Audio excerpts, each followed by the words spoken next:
Alright, ladies and gentlemen, the 3.14 Ultimatum League is now upon us, and that means it is time to update the Cyclone Champion Guide. Now, there's been some kind of major changes to melee builds overall, and some other builds due to the fact that we're getting a little bit of a nerf through Flesh and Stone, now going from 25% mana reservation up to 35. And what this means is that you either have to drop some auras, or you have to get a certain helmet enchant, or you have to go and get some more mana reservation somewhere in your skill tree. Now, this does impact us a little bit on this character, as we actually have to drop something like precision for this. But I've made a little bit of changes, and overall, if we make these changes, we will gain some DPS, but it's going to be a little bit more expensive, because from now on, we're going to rely on the Thread of Hope jewel that is dropped from Cirrus in order to change up our skill tree a little bit. Now, this jewel is nothing to be scared of. I'm going to show you in Path of Building kind of how this jewel works right now. So, let's have a look at the Path of Building for the Cyclone Champion guide right now, or the character.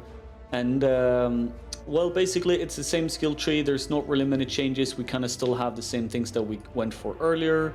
As you can see here, we have about 6.7 mil DPS right now with some pretty decent gear, you know, still using the Wasp Nest and all that stuff. But yeah, the major change that we're doing here is that we're using the Thread of Hope Crimson Jewel. So this jewel is dropped from Cirrus, and it can drop in different variations, where there's a ring. When you apply this jewel in a jewel socket, there is a ring that spawns around the jewel. And basically what this jewel does is that every single skill that is inside the ring can be applied without going there on the skill tree. So we have a large ring. We do not want small, medium, or very large. We want only large ring. And you want to place it in this jewel socket here. And what that does is that we can actually get this Panopticon, which gives effect of buffs granted by your active ancestor totems, which is actually quite a bit of damage. As you can see here, 723,000 DPS, because we have our totems active during boss fights, and our totems grant us a lot of strong buffs, and our totems also do damage, and this increases the totem damage overall as well, so that's pretty major. And then we also go and get Swift Skewering. Instead of having to go here with these skill points, we instead do this, and we save 1, 2, and 3 skill points, because these minor skill points aren't really that big, but Swift Skewering is pretty big. So we save some skill points by doing this.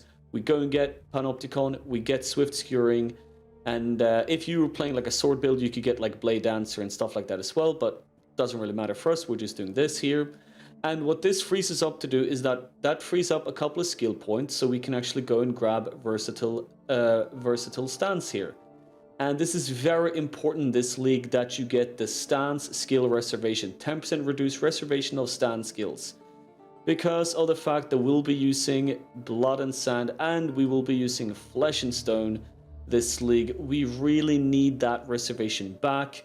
Because Flesh and Stone is, as I said, going from 25% mana reservation to 35. So the Path of Building that I'm showing isn't updated yet, but you can see here, unreserved mana, 12%. This will become 2% instead. And if we did not have this, you can see it goes down to 10, which means that we're going to have 0 mana. You can kind of work with that, like, you kind of need to change up some things, but you can make it work. But I would just go for Versatile Stance. It's a DPS boost, it helps our mana reservation, all that stuff. If you want to, obviously, you can go for like level 4 Enlightens, all that stuff, but level 4 Enlightens is very expensive, and this is a much easier way to solve our problem, while still gaining Panopticon, still having Swift Skewering, and getting Versatile Stance. So, you know, level 95, nothing too ridiculous, the same skill tree, basically the same character. I did have to do one thing though, I did have to remove the Precision gem that we used at level 3 or 4, whatever it was. As you can see here, 7%, that is no go. We need to get that above 10. So we're going to remove Precision altogether, but it's not a massive DPS loss. We only had it because we had mana reservation available to us earlier. Gave us a little bit of crit chance, because we don't need the hit chance since we are playing champion and using War the Foe. So yeah, that's basically the change. No Precision, get Versatile Stance instead. Use this jewel whenever you can. and it's actually a slight DPS boost overall for the character, so not really too bad. Now, I want to talk a little bit about the future of the Cyclone Champion Claw build. Just so you understand, the path of building that I'm showing right now is not that same build. This is a different build I've been working on that I hope to use certain mechanics on later on, and if they actually work good, I might implement those mechanics on the Cyclone Champion Claw build. But this is a dual-wielding sword build that utilizes the Savior. It has quite high DPS, 8 million, and then with the reflection of the Savior, another 8 million, so 16 million DPS. But it is an expensive build, you know, Paradoxica, Rislath's Coil, Ball of Faith, and those kind of things. But so basically what's happening is that in the 3.14 Ultimatum League, there is a new gem being introduced called the Petrified Blood gem. And Petrified Blood is kind of a new skill that like removes half of your HP, but doesn't really reserve it either. And you cannot go above 50% HP unless you actually use a flask. That's the only way to recover above that 50% HP. But if you lose HP, then you just go below 50, and 50 is going to be like your ceiling.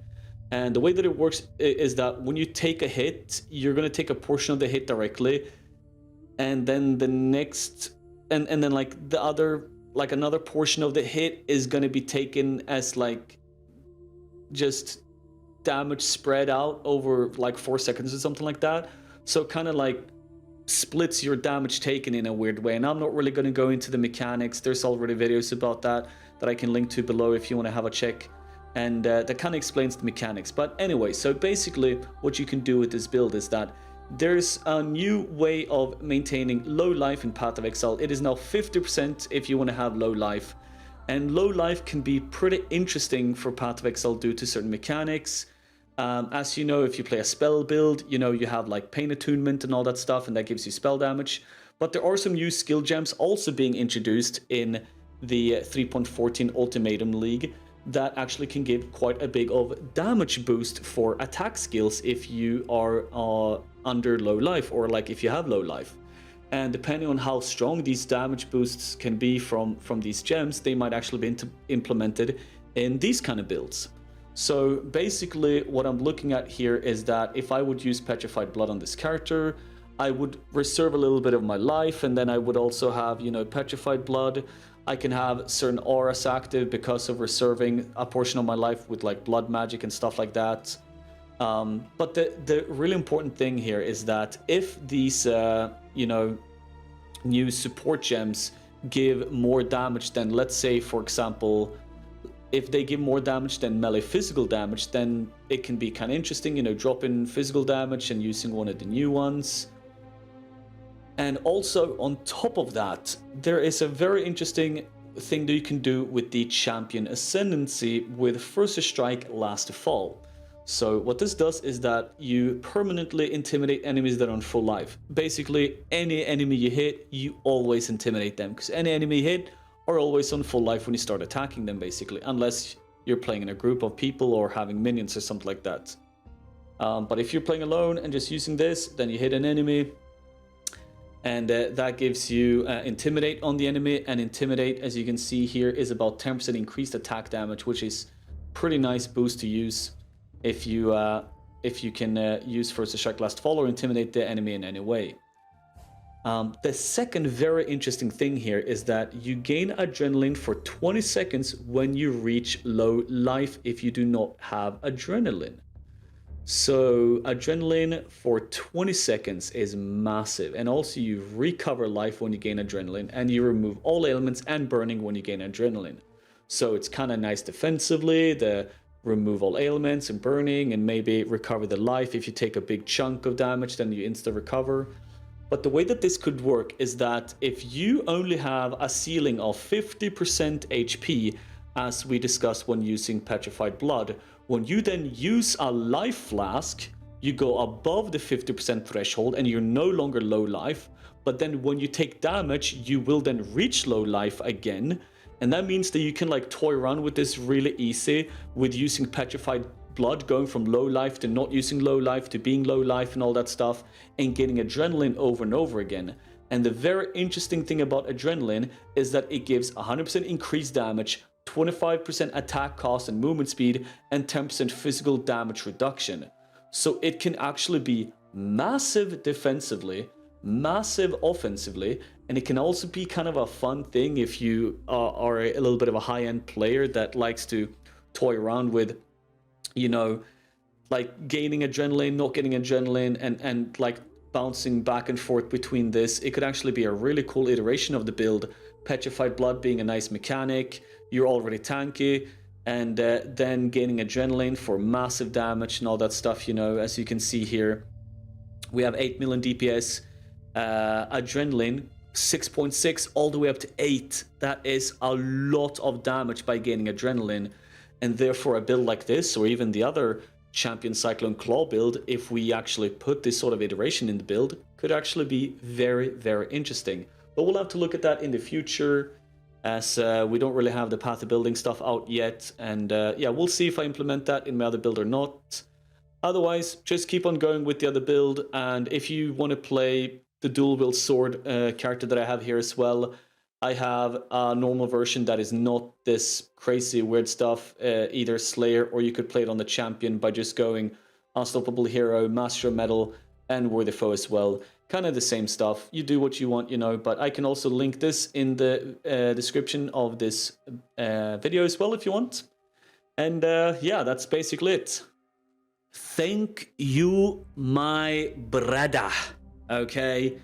You are a fucking pearl, okay? You are like a majestic eagle, you know, soaring through the sky, because you stuck with this video and you watched it all to the end, and now you're here with me alone in a one-on-one, which is really weird, but, you know, let's just skip all the weird shit that I'm about to say, and I'm just gonna say, come on, man, like, just, the YouTube subscription button, just slam that, okay? Like, just, you know, dunk your head in the keyboard, slam that YouTube subscription button, then go over to my Twitch at twitch.tv/burgerbrush, slam the follow there as well, hang out with me, and, you know, we'll do loads of kind of weird shit that I do in my stream. We'll do it together. I'll fly you over to Sweden and we'll have a blast, all right? Just do it.